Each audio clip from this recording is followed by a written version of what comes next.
What is up, you guys? It is Matty here, and today I'm bringing you another Fallout 4 video. This is the Fallout Hub, and you want Fallout videos and information, you come here, people. So before anything, check out my previous video. It's a Fallout 4 wishlist video. While you're at it, follow me on Twitter, like me on Facebook. It allows us to interact outside my videos. Keep my discount codes in mind, and without further ado, let's get into today's Fallout 4 PAX update. Alright, ladies and gentlefish, so like I said, we're going to be talking about Fallout 4 at PAX East. I've developed a new theory, but before I get into that, I just want to take a quick trip down nostalgia lane.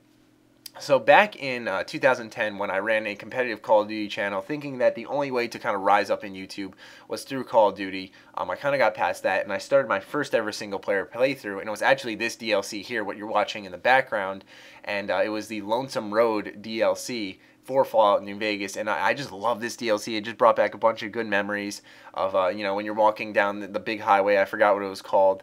I don't think it was called the Long 15, but I'm not sure. And, there were death claws popping out of nowhere, scaring the crap out of you. And it just brought back some good memories of when I started to fully develop and be like, you know what, screw Call of Duty. I'm going to start doing my own thing, and I'm happy it caught on.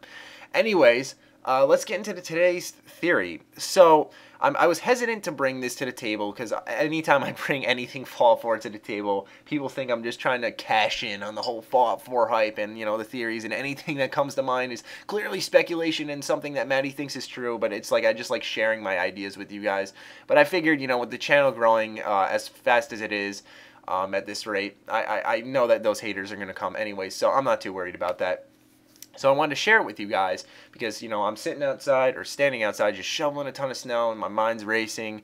And if you did not know, The Evil Within now has a release date of August 26th. And that's kind of where it all started for me when I saw that release date. I was like, all right then.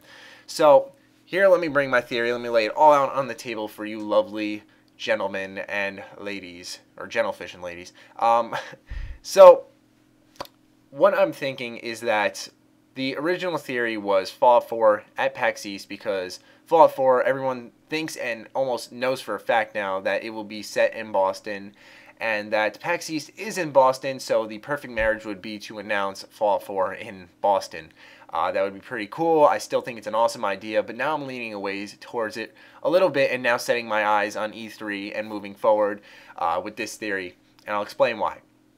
So, obviously, now we know that a release date is after PAX East. We know that the Elder Scrolls Online releases before PAX East. PAX East starts the 11th of April. Elder Scrolls Online releases the 4th of April, this year, obviously. And then there's The Evil Within, like I said. So then we also have on our radar Wolfenstein, which comes out, I'm assuming, my assumption now is it's going to be a 2-month period between all these for people who don't have enough money to pick up all these games, and also to fill up the calendar, because if you look at the game calendar, March is packed with like 4 games or 5 games. It's packed with a ton of games.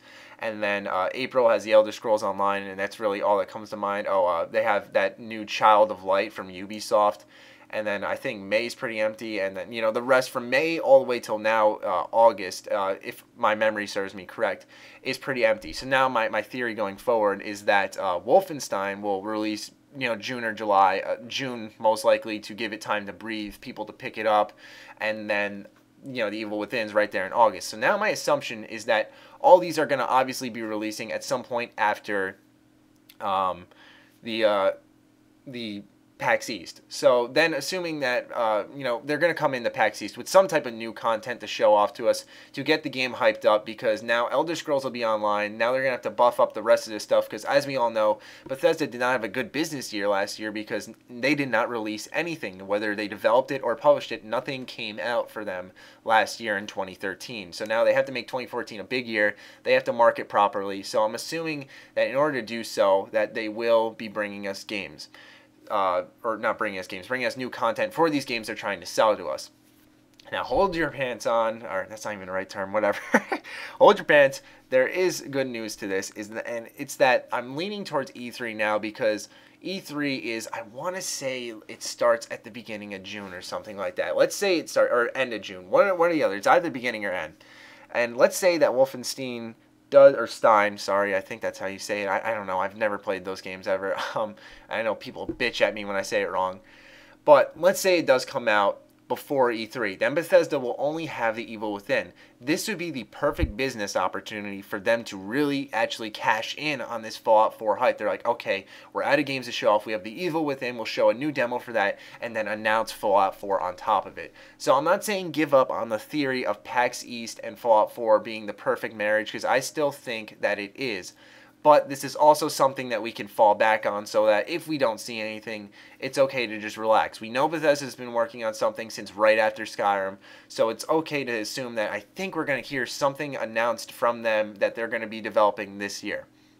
So yeah, I just want to go ahead and share that theory with you guys, because I know that all of us are thinking it's going to be some special good idea that Bethesda's doing based off Jeff Keighley's tweet where he said that, you know, I just heard Bethesda's new marketing strategy. Wow, how eye-opening. And, you know, now we're all thinking, you know, at first it was a Survivor 2299, then the email, and, you know, it's something secret and different that, you know, has never been done before, when I think it's just going to end up being a totally normal game announcement, just like any other. So yeah, I just want to share that with you guys. Be sure to let me know what you think in the comment section down below. Do you think that it'll still be announced at PAX East? Do you think this is a good business strategy for Bethesda? Let me know in the comments down below. While you're at it, follow me on Twitter, like me on Facebook. Keep my discount codes in mind. Other than that, stay sexy, stay active. I love you all. Peace.